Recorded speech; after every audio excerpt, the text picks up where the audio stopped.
The desert night was calm, lit only by the silver glow of the moon. Maulana Qareem walked alone along a narrow path outside the village. The air was still, but his heart carried a strange restlessness. He had been invited to a distant village to deliver a lecture on the beauty and responsibility of memorizing the Quran. Maulana, if you wish to see a sign from Allah, follow me tomorrow at dawn. I will take you to a place where faith still shines, even in the darkness of the grave. Maulana Qareem agreed. That night, sleep came late. He kept thinking about the man's words. A sign from Allah in the grave? What could it be? At dawn, the old man returned. Together, they walked towards the outskirts of the village, where a small, ancient graveyard lay. The ground was uneven, dotted with stones and wild grass. Some graves were so old that the names had worn away from their markers. They stopped before a single grave shaded by an old neem tree. The air here felt different, thick with a presence that made Maulana's heart beat faster. This is the grave of Amina, the woman who memorized the Quran. The man began telling her story. Amina had been a quiet woman, known only by a few in the village. She lived in a small mud house, never married, and spent her days in prayer, fasting, and memorizing the words of Allah. She had no wealth, no children, no property, nothing that the world considers valuable. But she had something greater, the Book of Allah in her heart. By the time she passed away in her early 40s, she had memorized the Quran completely and revised it daily until her last breath. She had no funeral with large crowds. Only a few people buried her here, under the shade of this tree. But that was just the beginning of her story. 1 year after her burial, something extraordinary happened. A heavy storm hit the village, and lightning struck near the graveyard. When people came in the morning to check for damage, they found something unbelievable. Amina's grave had partially opened, and from it came a soft, rhythmic sound. It was the sound of someone reciting the Quran. The villagers froze, unable to believe what they were hearing. The voice was calm, steady, and beautiful, like water flowing over smooth stones.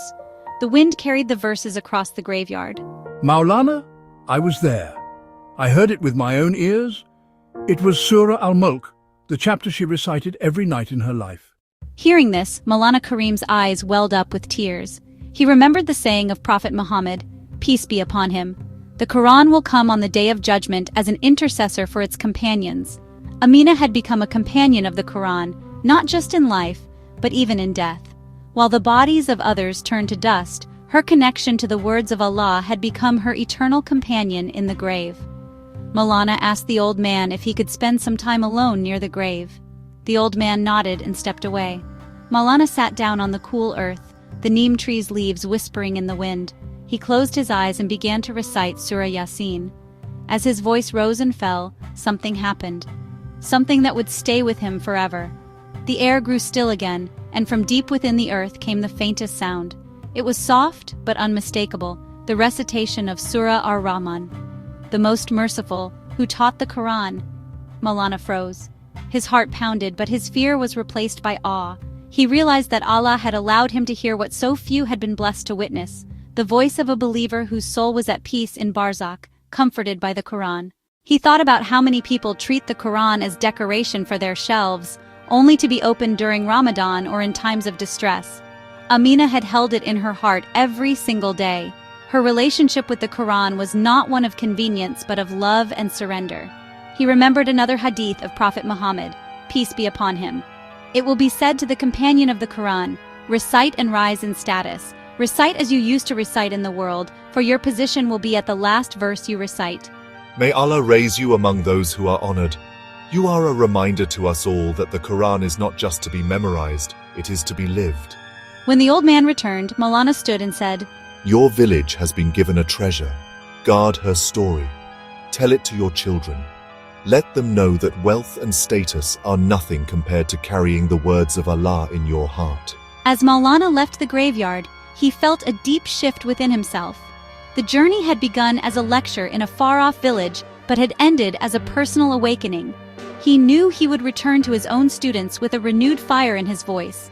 He would tell them about Amina, the woman who had memorized the Quran in her grave, not as a tale to marvel at, but as a call to action. For in the end, every soul will face the grave, and when the dirt covers us, it will not be our possessions, our titles, or our followers that speak for us. It will be our deeds. Maulana Qareem stood at the edge of the village and looked back once more. The neem tree was just a shadow in the distance now, but in his heart, the sound of that recitation remained, soft, steady, and unending. Indeed, those who have believed and done righteous deeds, the most merciful will appoint for them affection. And with that, he walked on, knowing that somewhere beneath the quiet earth, the Quran was still being recited, verse by verse, in the voice of a woman who had truly understood what it meant to live and die with Allah's words in her heart.